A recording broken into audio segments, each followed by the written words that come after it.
बिस्मिल्लाहिर्रहमानिर्रहीम। अस्सलाम वालेकुम। अब पाकिस्तान और चाइना की जानब से अफ़गान तालिबान पर शदीद प्रेशर है। पाकिस्तान और चाइना ने कहा है कि आपने किसी सूरत अमरीका और भारत के असर और रसूख को अफ़गानिस्तान में कायम नहीं रहने देना। अफ़गानिस्तान आपको पता है कि दिन ब दिन काबुल के करीब से करीब तर होते जा रहे हैं। सिर्फ उनका काबुल से फासला 80 मील का रह गया है और बहुत सी फतूहात बहुत से सूबों को फतह कर रहे हैं। पाकिस्तान और चाइना ने मिलकर अफ़गान तालिबान पर प्रेशराइज करने की कोशिश की है। उन्होंने कहा है कि अफ़गानिस्तान में किसी भी किस्म की भारतीय या अमरीकी कोई भी असर रसूख नहीं होना चाहिए। इस बारे में सुहेल शीन जो कि अफ़गान तालिबान के तर्जमान हैं, उनका इंटरव्यू सुनाने जाते हैं हम आपको, जो कि उन्होंने भारत को दिया है। उन्होंने कहा कि अगर भारत ने अफ़गानिस्तान को अब असला दिया तो हमारी अफ़गानिस्तान की और तालिबान की भारत से दुश्मनी हो जाएगी, वो अपनी खैर मनाएं फिर।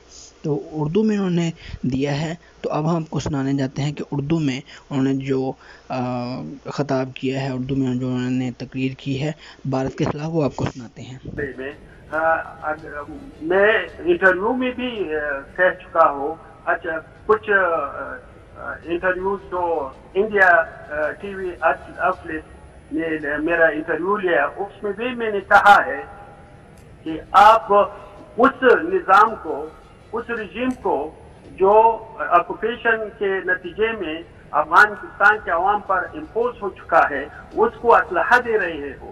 वो असलहा अफगानिस्तान अवाम के खिलाफ इस्तेमाल हो रही है। ये तो बिल्कुल आपकी दुश्मनी है अफगानिस्तान के अवाम के साथ। तो आपको ज़रूरी है कि इम्पार्शल रहे, अफगानिस्तान के मसले को मुदाखलत न करें। और ये भी मालूम है कि 20 साल में इधर अमेरिका और उसके साथ 54 अदर कंट्रीज वो आ चुके थे। उन्होंने मिलिट्री के जरिए में अफगानिस्तान के मसले को हल नहीं किया। किसी और मुल्क भी नहीं हल कर सकते, लेकिन वो अफगानिस्तान अवाम की ट्रेजेडी में इजाफा कर सकते हैं। और ये बिल्कुल सरीह क्लियर दुश्मनी है अफगानिस्तान के अवाम के साथ। तीसरा आपके सवाल कि वो रिकॉग्नाइज नहीं करते, तो हमारी पहले पॉलिसी तो ये है कि अब एक निगोशिएटेड सेटलमेंट को पहुंचे, मुज़ाकरात के जरिए पहुंचे। लेकिन जो हमने ये 10 सूबे लिए हैं, वो हम मजबूर थे, क्योंकि उन्होंने हमारे खिलाफ 6 महीनों का मिलिट्री ऑपरेशन ऐलान किया।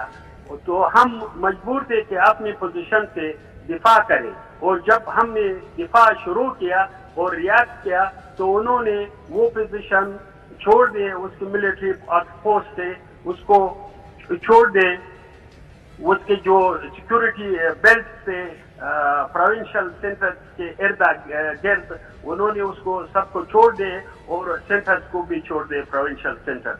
तो हमने उस पर कब्जा किया। और जब हमने उस पर कब्जा किया, लोग जो सिटी में थे वो बहुत खुश थे। वो आ गए रोड पर, उन्होंने हमारे फोर्सेस को खुशामदीद का और वेलकम की। नहीं, हमने बिल्कुल नहीं मार दिया है। वो तो काबुल सिक्योरिटी फोर्सेस से पूछ ले, क्योंकि वो तो उसके साथ आया था।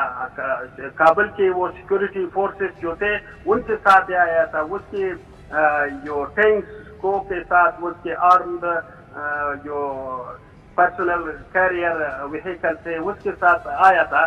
तो लड़ाई के दौरान वो कत्ल हो चुका है, वो भी मालूम नहीं किसके फायरिंग से हो चुका है। मेरा ख्याल है अगर ये सारे हमारे नेबरिंग कंट्रीज अफगानिस्तान में अमन के लिए काम करे और अमन चाहे, तो कोई मुमकिन नहीं कि कोई दूसरा अफगानिस्तान में अमन को खराब करे। क्योंकि हम अफगानिस्तान के अवाम है, हम अफगानिस्तान के अवाम चाहते हैं कि अफगानिस्तान में अमन हो। तो और हमने ये साबित भी किया है कि कोई मुल्क अफगानिस्तान में नहीं कर सकते जो अपने प्रोग्रामों को चलाए, उधर इम्प्लीमेंट करे, अगर अफगानिस्तान के अवाम न चाहे। जी, जब हमारे उधर हुकूमत होगी तो इसका ان چیزوں کا ممکن ہی نہیں ہے، کیونکہ یہ ہماری کمٹمنٹ ہے کہ ہم کسی کو، کسی فرد کو، کسی گروہ کو ہم اجازت نہیں دیں گے کہ افغانستان کی سرزمین کسی کے خلاف استعمال کریں، بیٹھے افغانستان میں اور کارروائی کریں، تخریبی کارروائی دوسرے ممالک میں، یہ بالکل ہمارے اصول کے خلاف